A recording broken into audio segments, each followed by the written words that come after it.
ગાંધીધામમાં પતિએ પત્નીને ઢોર માર મારીને મોતને ઘાટ ઉતારી દીધી। વિધર્મી પતિએ પત્નીને એટલો માર માર્યો કે પત્નીની હત્યા થઈ ગઈ। જે સમગ્ર મામલો સામે આવ્યો છે લવ જેહાદની સાથે સંકળાયેલો હોવાના પણ આક્ષેપો થયા।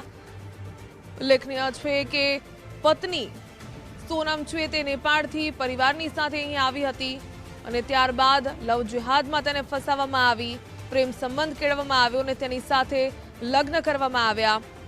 સોનમનો પરિવાર રોજગારી માટે નેપાળથી કચ્છ આવ્યો હતો। 2011માં લવ જેહાદમાં ફસાવી સુલતાને લગ્ન કરી લીધા હતા। લગ્ન બાદ પરિવારની સાથે સંબંધ ન રાખવા સોનમ પર દબાણ કરવામાં આવી રહ્યું હતું। 17 જુલાઈએ સોનમની તેના પતિએ હત્યા નિપજાવી હતી। ત્યારે દુબઈમાં રહેતા સોનમના ભાઈએ સુલતાન સુમરાની સામે ફરિયાદ દાખલ કરીને ફરિયાદ બાદ પૂર્વ કચ્છ પોલીસે આરોપી સુલતાન સુમરાને ઝડપી પાડ્યો।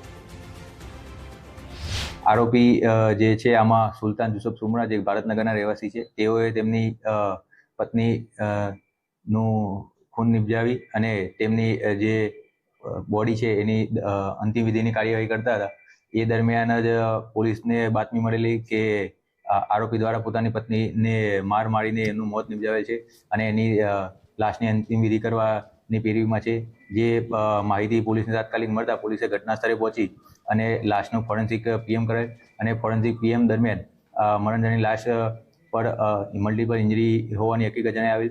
જેના આધારે પોલીસ દ્વારા મરણજનાના ભાઈની ફરિયાદ લઈને કાયદેસરની કાર્યવાહી કરવામાં આવી છે અને પોલીસ દ્વારા આરોપીની અટક કરવામાં આવી છે। આ સમગ્ર બનાવનું કારણ જોઈએ તો આ આરોપી દ્વારા પોતાની પત્નીના ચારિત્ર ઉપર શંકા રાખીને અવારનવાર એમની સાથે ઝઘડા કરવા હતા